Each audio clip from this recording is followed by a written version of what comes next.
beta launched, there's a couple lessons you can take from everything. It's exciting. I'm happy to be dumping paid advertising in there and getting the users in, but looking back, there's some things I could have done differently. I think the first one was I made a mistake with the developer, and it's something that I talk about as a digital nomad, how you have to increment into your virtual assistants or your contractors, but I paid this developer too much up front, and I made some assumptions. I think because of my technical background, because I just assumed that when someone said they're going to design something, they're talking about user experience. When someone said they're going to design something, they're talking about the database structure or how everything's going to work with the system integration or what stack we're going to use or what system places. But the bottom line is that I realized that we were just grossly miscommunicating with each other, and that we definitely had different opinions as to what it meant to design something or build something.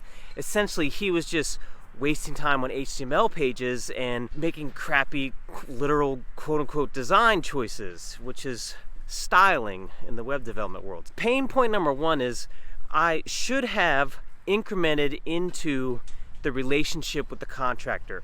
So my recommendation when you're working with your developer now, a lot with very similar to a housing contractor, get that person on Zoom first. I'm a strong advocate of finding your contractors in the same time zone as you. So I actually only work with developers in Central America and South America now. I landed on a brilliant guy in Peru, super stoked with the quality of his work and how he's managed to come together on some of this stuff. But we got on Zoom first. So I really encourage you to see if you can get on a video call. Make sure this person communicates in a way that makes sense to you. Make sure this person is able to explain to you what they're going to do or what they think is important, and then you go in and work through your milestones also. So we'll do another podcast on how to actually set up those milestones. But I should have tested sooner, spent less money up front. Now, let's be clear, I've spent a ton of money on my primary developer now, but I worked into that first. We did a couple gigs at first. All right, secondly, I spent way too much money on the designer, on the graphic designer. And I think that's because it's easy to get excited when you first start your projects. When you're looking around, you've got this brand idea in mind. You start looking for the graphic designers that can bring that to life. What you need to remember though is that that logo isn't bringing it to life. That logo isn't the core functionality of your product. That logo is not, it's not giving any actual value to the marketplace. So when you look at a marketplace, when your objective is to create value, share value, and receive value, that logo at best is like a picture on the wall, a piece of artwork. I think that my landing page is converting well. When I was first running the beta signups, I was getting 1 signup per day. So is that attributed to the graphic design? Maybe, but when I look back at my actual Fiverr accounting, I want to do an actual total cost breakdown when I have the first paid customers on here. But when I look back at the actual Fiverr accounting, that was a crap ton of money. That was probably $500 to $1,000 spent on the logo design. And again, keep this in the context. I think some people think that you need to spend $5,000 to launch these. I think I'm about $5,000 in on the money now, counting my advertising, counting the developer, but you don't. You should only be a couple $100s into a graphic designer. You should only be a few $100s into your developer when you're prototyping, first prototyping, just seeing if this thing will mechanically work in a web environment. I lost money on a failed developer. I lost money on a failed graphic designer. So that was 2 big losers right there. Part of that's just paying your dues. I think that's an inevitability. That one hurt my pride more than anything. I feel like I'm very experienced in this. I feel like the corporate world pays me a ton of money to do this with their dollars. So that one hit me at the ego, but you could still save money if you interview. I want to use the word interview carefully, but you just want to spend time with these contractors in the beginning, and I ask them open-ended questions. When I started looking for a new editor, and I just asked them open-ended questions. What do you think makes a good YouTube video, and what are the 3 biggest things you do to improve it?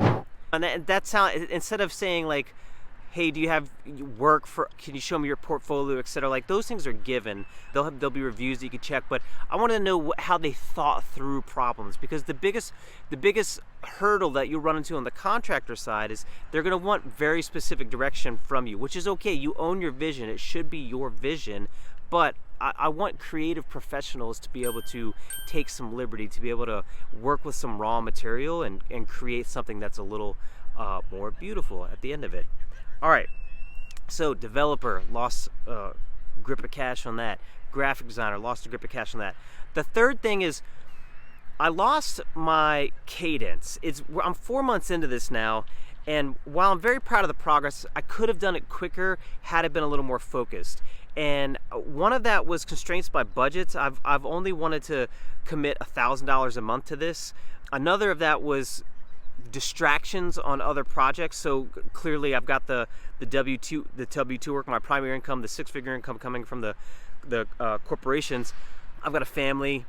I'm trying to build the personal brand also. So all of those things pull away, but there were some core tasks in the actual application itself that I should have been more committed to, that I should have been more focused on, because that is the bread and butter of the system. So I would say that there are some things here that are not glamorous. There are some things here that you're not going to want to do, but they will make your product better, and you should be focused on getting them done. So grip of cash, lost on the developer. That one really ticks me off. The graphic designer spent too much money. That's just a pitfall that a lot of people fall into because it's fun. It's super fun when you see this coming to life. And then I wish I would have stuck to that cadence better and not got sidetracked by trying to put 10,000 followers on Twitter for No Matter Chad, trying to balance between different social media platforms. You know, at the end of, this is good because at the end of the day you'll find that there are those 20% of things that are actually making you 80% of your money. YouTube makes you money. YouTube brings traffic. Paid advertising is the traffic that you own. It's the number one thing that's going to bring you your money. So double down on paid advertisement. In fact, you're not even in business unless you're paying for your traffic. That's it, folks. I'll see you in the next one. This is Nomadic Chat. If you got any value from this, hit that like and subscribe button. I'll see you in the next one. Bye.